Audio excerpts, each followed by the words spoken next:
नमस्कार, मैं पूजा दुबे। आप देख रहे हैं फास्ट न्यूज इंडिया।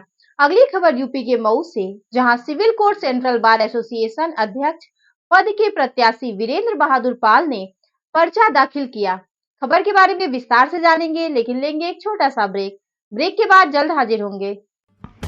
इस खबर के प्रायोजक हैं फास्ट को। जल्दी हो जाना तो फास्ट को बुलाना।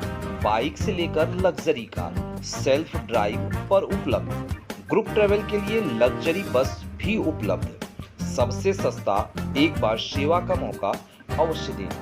व्हाट्सएप करें 9044808808। ब्रेक के बाद आपका स्वागत है। खबर यूपी के मऊ से, जहां दिनांक 12 दिसंबर 2023 को civil court central bar association अध्यक्ष पद के प्रत्याशी वीरेंद्र बहादुर पाल ने अपना पर्चा दाखिल किया।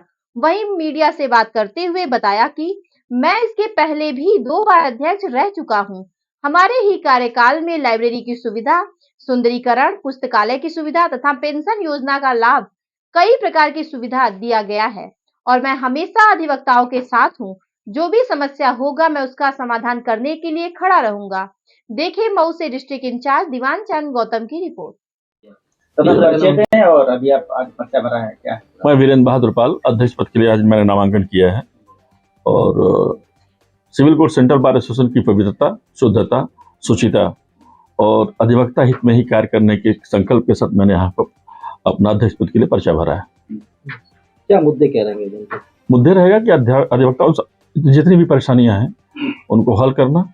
ये एक लंबा इतिहास रहा है civil court central bar association के अधिवक्ताओं के लिए। मेरे और मेरे परिवार के साथ के लोगों द्वारा समय समय पर जो भी आवश्यकताएं रही हैं अधिवक्ताओं की, वो पूरी की गई हैं।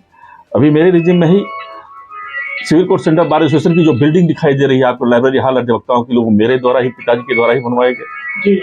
इसके अलावा जो यहाँ अधिवक्ताओं के चलने के लिए, रहने के लिए जो जनरेटर की व्यवस्था भी कराई गई थी, वो मेरे द्वारा ही कराई गई थी।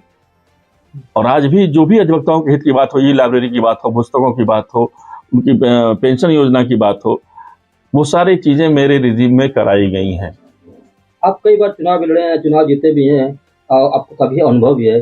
कौन सा ऐसा काम है जो छूट गया था आपके कार्यकाल में या अभी बाकी और लोग नहीं कर पाए, आपको करना चाहिए, जरूरी आवश्यकता है? Civil court central bar association की सभी सदस्यों के लिए हितार्थ जो जीवन बीमा की कार्रवाई थी, लाइफ, जिसमें हमने 10 लाख डेथ क्लेम और 5 लाख रुपया आधी क्षति होने पर और 2.5 लाख रुपए हॉस्पिटलाइजेशन पर करने की बात थी। और लॉस ऑफ इनकम पर भी हम काम कर रहे थे, लेकिन समयाभाव के कारण जो नहीं पूरा हो सका वो इस वर्ष जरूर पूरा होगा और सारे के सारे सिविल कोर्ट के अधिवक्ता उससे लाभान्वित होंगे। वाईफाई भी आपने लगवाया था, लेकिन रेंज कुछ कम नजर आता, बता रहे लोग क्या? नहीं, वाईफाई की जहां तक बात है, क्योंकि यहाँ पे ये दीवानी परिसर से न्यायालय का परिसर है। न्यायालय में परिसर में जो आधी से ज्यादा जगह है वो न्यायालय के अधीन है और न्यायालय के अधीन होने के नाते वाईफाई की वो समुचित व्यवस्था नहीं की जा सकती। और जो व्यवस्था थी मेरे रिजिम में, मैंने ई लाइब्रेरी और वाईफाई की जो व्यवस्था कराई गई थी उसको भी बृहत करने की कोशिश किया जाएगा और उनका जैसे कि अधिवक्ताओं को समुचित शिक्षा का लाभ मिल सके। आप क्या देंगे मैसेज देंगे कि मैं तो मैसेज हूँ, मैं तो सबका हूँ, मेरे लिए सारे लोग हैं और जाति पात से हट करके सारे लोगों ने मुझे बहुत प्यार और सम्मान दिया। 2 बार मुझे यहाँ का अध्यक्ष बनाया, तीसरी बार भी मैं इसी उम्मीद के साथ करता हूँ कि वही सम्मान, वही प्यार हमको देंगे और मैं उनके मान सम्मान के लिए हमेशा सदैव आगे बढ़ता रहूंगा और उनकी लड़ाई लड़ता रहूंगा।